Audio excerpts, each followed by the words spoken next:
Look at the lineup again tonight. Wala na naman si Roger.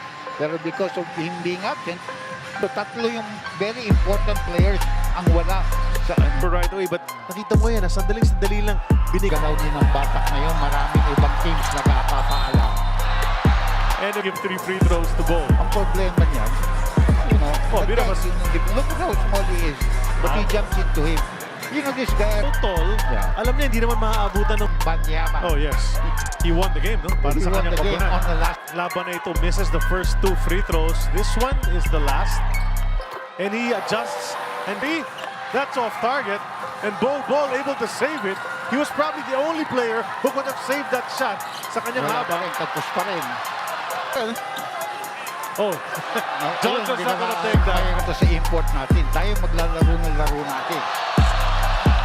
Look at that crowd reacting. Bol now handling, will attack. And get this first field goal. May warning kayo. Pwede siya mabigyan ng warning. Yeah. Los, nasabi niya, kung hindi ka lalabas dito, akong bahala sa iyo. Ayan na. Bol's getting his bearings.